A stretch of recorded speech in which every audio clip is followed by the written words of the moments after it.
നമസ്കാരം. മലയാള സിനിമയിൽ തിരക്കഥാകൃത്തുക്കളായി എത്തിയ പലരും പിൽക്കാലത്ത് നിരന്തരമായി സിനിമകൾ പലതും സംവിധാനം ചെയ്യുകയുണ്ടായിട്ടുണ്ട്.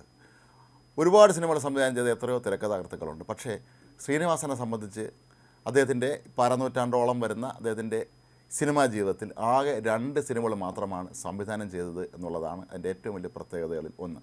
ഈ 2 സിനിമകളും ഇന്നും മലയാളത്തിലെ ക്ലാസിക് ചിത്രങ്ങളാണ്. മാസ്റ്റർ പീസ് എന്ന് തന്നെ പറയാവുന്ന 2 സിനിമകൾ, വടക്ക് നോക്കി യന്ത്രവും ചിന്താവിഷ്ടയായ ശ്യാമളയും. ഈ 2 സിനിമയിലെയും കഥാപാത്രങ്ങൾ ഇന്ന് പലർക്കും നമ്മൾ ഇരട്ടപ്പേരിടുന്ന അവസ്ഥയിൽ പോലും എത്തിയിട്ടുണ്ട്. വടക്ക് നോക്കി യന്ത്രത്തിലെ സംശയരോഗിയായ ഭർത്താവ് തളത്തിൽ ദിനേശൻ, ഇന്നും സംശയരോഗികളായ ഭർത്താക്കന്മാരെ നമ്മുടെ നാട്ടിൽ വിളിക്കാറുള്ളത് തളത്തിൽ ദിനേശൻ എന്നാണ്. തളത്തിൽ എന്നും ചിലരെ വിളിക്കാറുണ്ട്. ഈ സിനിമയിലെ തളത്തിൽ ദിനേശൻ എന്ന ശ്രീനിവാസൻ്റെ കഥാപാത്രം തന്നെ വളരെ പ്രത്യേകതകളുള്ള ഒന്നാണ്. ഒരു കാലത്ത് മലയാളത്തിലെ പൈങ്കിളി വാരികളിൽ പലതിലും ഈ മനഃശാസ്ത്രജ്ഞൻ്റെ മറുപടി എന്നൊരു പങ്ക്തി ഉണ്ടായിരുന്നു. അതിലേക്ക് ആളുകൾ ചോദ്യങ്ങൾ കത്തായി അയക്കുകയും അതിന് മറുപടി മനഃശാസ്ത്രജ്ഞൻ നൽകുകയും ചെയ്യുന്നതായിട്ടാണ് ഉള്ളത്. ഇന്ന് നമുക്കതൊന്നും തന്നെ കാണാൻ കഴിയുകയില്ല. അപ്പോൾ അത്തരത്തിലുള്ള ഒരാളാണ് ഈ തളത്തിൽ ദിനേശൻ. അദ്ദേഹം സിനിമ തുടങ്ങുമ്പോൾ തന്നെ അദ്ദേഹം ഒരു മനഃശാസ്ത്രജ്ഞന് കത്തെഴുതുന്നതായിട്ടാണ് നമ്മൾ കാണുന്നത്. അദ്ദേഹം പറയുന്നു, എനിക്ക് പൊക്കം കുറവാണ്, എനിക്ക് കറുത്ത നിറമാണ്, ഞാൻ വിവാഹം കഴിക്കാൻ പോകുന്ന പെൺകുട്ടി വെളുത്ത നിറമുള്ള ആളാണ്, പൊക്കമുള്ള ആളാണ്, തുടങ്ങിയ ഒരുപാട് കാര്യങ്ങൾ. പിന്നീട് അങ്ങോട്ട് ഇവരുടെ വിവാഹ ജീവിതത്തിൽ സംഭവിക്കുന്ന ദുരന്തങ്ങൾ, ഈ മനുഷ്യൻ തൻ്റെ അപകർഷതാബോധം കൊണ്ട് കാട്ടിക്കൂട്ടുന്ന കോപ്രായങ്ങളൊക്കെ തന്നെ നമ്മെ ഒരേ സമയം ചിരിപ്പിക്കുകയും ചിന്തിപ്പിക്കുകയും ചെയ്യും. കാരണം ഇത്തരത്തിലുള്ള ആളുകൾക്ക് ശരിക്കും നേരത്തെ തന്നെ അവർക്ക് എന്തെങ്കിലും ഒരു കൗൺസിലിംഗ് ലഭിച്ചിരുന്നെങ്കിൽ അവർ ഇമാതിരി പെരുമാറുകയില്ലായിരുന്നു എന്ന് തോന്നിപ്പോകും. ശ്രീനിവാസൻ തന്നെ പറഞ്ഞിട്ടുള്ളത് അദ്ദേഹത്തിൻ്റെ മദിരാശിയിലെ പണ്ടത്തെ ജീവിതകാലത്ത് ഇത്തരത്തിലുള്ള ഒരു മനുഷ്യനെ കണ്ടിട്ടുണ്ട് എന്നാണ്. സംശയരോഗി തന്നെയാണ് അയാൾ. ഈ തളത്തിൽ ദിനേശൻ എന്നുള്ള കഥാപാത്രം എപ്പോഴും അയാളുടെ അപകർഷതാബോധത്തിൽ ജീവിക്കുന്ന ഒരാളാണ്. അയാൾക്ക് ഭാര്യയുടെ മുന്നിൽ ആളാകണം, ഷൈൻ ചെയ്യണമെന്നൊക്കെ ഉണ്ട്. അതിനായി ഏതോ വീക്കിലിയിൽ പണ്ട് വന്നിരുന്ന ഫലിത ബന്ധുക്കൾ എന്ന ഒരു പങ്ക്തിയുണ്ട്. അത് ഇന്നത്തെ തലമുറയ്ക്ക് അറിയില്ലായിരിക്കാം. ഈ ഫലിത ബന്ധുക്കൾ മുഴുവൻ വായിച്ചിട്ട് സ്വന്തം സ്ഥാപനത്തിൽ നിന്ന് ഓടി വീട്ടിലെത്തി ഭാര്യ എനിക്ക് നിനക്ക് ചില തമാശ പറഞ്ഞു തരാനുണ്ടെന്ന് പറഞ്ഞ് ഈ തമാശ പറഞ്ഞ് ഇയാൾ തന്നെ സ്വയം പൊട്ടിച്ചിരിക്കുകയും ഭാര്യ അന്തം വിട്ട് ഇത് കേട്ടുകൊണ്ടിരിക്കുകയും ചെയ്യുന്ന രംഗമൊക്കെ ഉണ്ട്. ഇതൊക്കെ നമ്മുടെ നാട്ടിലെ നമുക്ക് ചുറ്റും ജീവിക്കുന്ന ഒരുപാട് പേരുടെ ജീവിതത്തിൽ ഉണ്ടായിട്ടുള്ളതാണ്. പക്ഷേ നമുക്ക് പലപ്പോഴും അത് അറിയാതെ പോയിട്ടുണ്ട് എന്നുള്ളത് മാത്രം. അവരുടെ കുടുംബങ്ങളിൽ മാത്രം ഒതുങ്ങി നിന്നിട്ടുള്ള ഇത്തരത്തിലുള്ള ചില സംഭവങ്ങൾ അവിടെയൊക്കെ ഉണ്ടായിട്ടുണ്ട്. ഇതൊക്കെ നമ്മുടെ ജീവിതത്തിലേക്ക് ശ്രീനിവാസൻ എറിഞ്ഞു തരികയാണ്, അത് ഇട്ട് തരികയാണ് നമുക്ക്. നോക്കൂ, നിങ്ങളുടെ ജീവിതത്തിൽ, നിങ്ങളുടെ അയൽക്കാർ, നിങ്ങളുടെ ബന്ധുവിൻ്റെയൊക്കെ ജീവിതത്തിൽ ഇത്തരത്തിലുള്ള മനുഷ്യന്മാർ ജീവിച്ചിരുന്നിട്ടില്ലേ എന്ന് അദ്ദേഹം നമ്മോട് ചോദിക്കുകയാണ്. നമുക്ക് നോ പറയാൻ കഴിയില്ല. കാരണം നമുക്ക് ചുറ്റിനും ഒരുപാട് സംശയരോഗികളായ ഭർത്താക്കന്മാരുണ്ട്. അവർക്ക് എപ്പോഴും ഈ അപകർഷതാബോധമാണ്. ഭാര്യയുടെ മുന്നിൽ ആളാകുന്നതിന് വേണ്ടി മദ്യപിക്കാൻ പോകുന്ന ശ്രീനിവാസൻ്റെ കഥാപാത്രം ഒരു ബാറിലെത്തി. ജീവിതത്തിൽ ആദ്യമായി ബാറിൽ കയറുന്ന ഒരു മനുഷ്യനെ എങ്ങനെ മദ്യപിക്കണം, എങ്ങനെ മദ്യം വാങ്ങണമെന്ന് പോലും ഇയാൾക്ക് അറിയില്ല. വേറൊരോട് അയാൾ പറയുന്നത് 1 ഗ്ലാസ് ബ്രാൻഡി എന്നാണ്.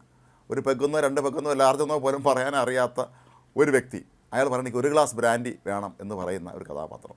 അപ്പോൾ ഈ സിനിമയിൽ ഉടനീളം തന്നെ നമുക്ക് കാണാൻ കഴിയും ഈ മനുഷ്യൻ എന്തുമാത്രം അയാളുടെ വേദന നമ്മൾ മനസ്സിലാക്കുന്നുണ്ട്. വേറൊരു വശത്ത് അയാൾക്ക് ഉള്ളിൽ ഇത്തരത്തിലുള്ള അപകർഷതാബോധമുണ്ട്, മറ്റൊരുപാട് മാനസിക സംഘർഷങ്ങളുണ്ട്. എല്ലാവരുടെ മുന്നിൽ താനൊരു മോശക്കാരനാണെന്നുള്ളൊരു ചിന്തയുണ്ട്. നമ്മുടെ കൂടെ ജോലി ചെയ്തിരുന്നാലും ചെയ്യുന്ന, നമ്മുടെ ഒപ്പം ജീവിക്കുന്ന ഒരുപാട് ആളുകൾക്ക് ഇത്തരം പ്രശ്നങ്ങളുണ്ട്. ഇവർ എപ്പോഴും മറ്റുള്ളവരിൽ നിന്ന് അകന്നു നിൽക്കാനായിരിക്കും കൂടുതൽ ശ്രദ്ധിക്കുക. അവരെ മുഖ്യധാരയിൽ കൊണ്ടുവരാൻ ശ്രദ്ധിക്കുകയില്ല എന്ന് മാത്രമല്ല, അവരെ പലപ്പോഴും പരിഹാസ്യ കഥാപാത്രങ്ങളാക്കുന്ന രീതിയാണ് നമുക്കുള്ളത്. ഇത് എത്ര മനോഹരമായിട്ടാണ് ശ്രീനിവാസൻ ഈ സിനിമയിൽ വരച്ച് കാട്ടുന്നത് എന്ന് നമുക്ക് ഈ സിനിമ കാണുമ്പോൾ മനസ്സിലാക്കാൻ കഴിയും. ഇതുപോലെ തന്നെയാണ് അദ്ദേഹത്തിൻ്റെ 2ാമത്തെ ചിത്രമായ ചിന്താവിഷ്ടയായ ശ്യാമള.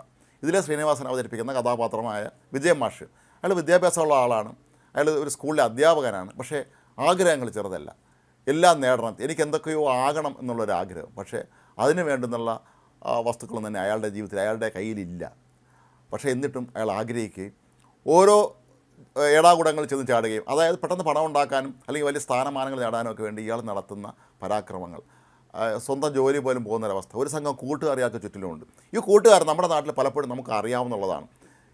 ഈ മാതിരി നടക്കുന്ന ആൾക്ക് ചുറ്റും എപ്പോഴും 4-5 പേർ കാണും. അവർക്ക് പ്രത്യേകിച്ച് ജോലിയൊന്നും കാണുകയുമില്ല. ഇയാളെ കൊണ്ട് നടന്ന് ഇയാളെ കൊണ്ട് ചിലവഴിച്ച് ജീവിക്കുന്ന കുറേ ആളുകൾ. ആ സിനിമയിലെ കഥാപാത്രങ്ങളൊക്കെ തന്നെ കാണുമ്പോൾ നമ്മുടെ നാട്ടുപുറങ്ങളിലൊക്കെ ഇത്തരം നിരവധി ആൾ നമുക്ക് കാണാൻ കഴിയും. ഇതുപോലെ ഏതെങ്കിലും ഒരു സർക്കാർ ജോലിയുള്ള തനിക്ക് നടക്കില്ലാത്ത കാര്യങ്ങൾ ആഗ്രഹിച്ച് നടക്കുന്ന ആൾക്ക് ചുറ്റും തിരക്കാർ കാണും. ഇവർ ഓരോ സംരംഭങ്ങളിൽ ഇയാളെ കൊണ്ട് ചാടിക്കുകയും ഇയാൾ വലിയ ദുരിതങ്ങളിൽ പെടുകയും ചെയ്യും. ഈ സിനിമയിലെയും പക്ഷേ ശ്യാമള എന്ന കഥാപാത്രം ഒരുപക്ഷെ മലയാള സിനിമയുടെ ഏറ്റവും ശക്തമായ സ്ത്രീ കഥാപാത്രങ്ങളിലൊന്നാണ് ഇതിലെ ശ്യാമള.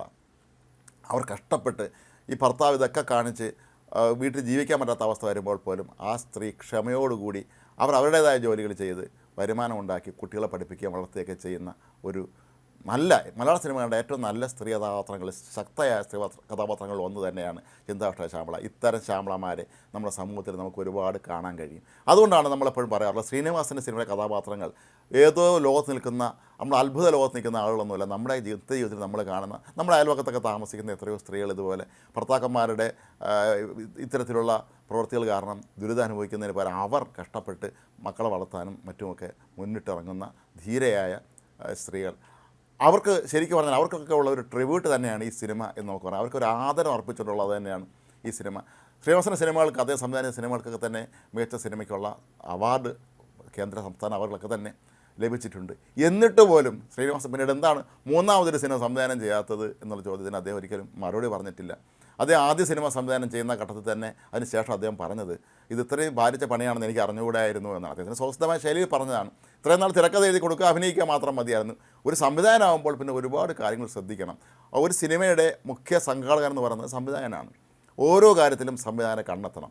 അപ്പോൾ തിരക്കഥ എഴുതി സംവിധാനം ചെയ്ത് അഭിനയിക്കുക എന്ന് പറയുന്നത് അത്ര എളുപ്പമുള്ളൊരു കാര്യമല്ല എന്ന് എനിക്ക് അന്നാണ് മനസ്സിലായത് എന്നാണ് ശ്രീനിവാസൻ പറഞ്ഞത്. പക്ഷേ സമൂഹത്തിന് സംഭാവന ചെയ്ത ഈ രണ്ട് പേർ ഇന്നും നമ്മൾ ഈ നടപ്പില്ലാത്ത കാര്യങ്ങളും കൊണ്ട് ഓരോന്നിനും എടുത്തിയാടാൻ നടക്കുന്ന ആളുകളൊക്കെ ആൾ വിജയ മാഷാണോ എന്ന് ചോദിക്കാറുണ്ട്. അപ്പോൾ അങ്ങനെ വിജയ മാഷിനെയും ശ്യാമളയെയും കഷ്ടപ്പെട്ട് ജീവിച്ച് സ്വന്തം കാലിൽ നിൽക്കാൻ ശ്രമിക്കുന്ന ആ സ്ത്രീയെയും അതുപോലെ തളത്തിൽ ദിനേശനെയൊക്കെ തന്നെ നമുക്ക് സംഭാവന ചെയ്തത് ശ്രീനിവാസൻ്റെ തൂലിക തന്നെയാണ്.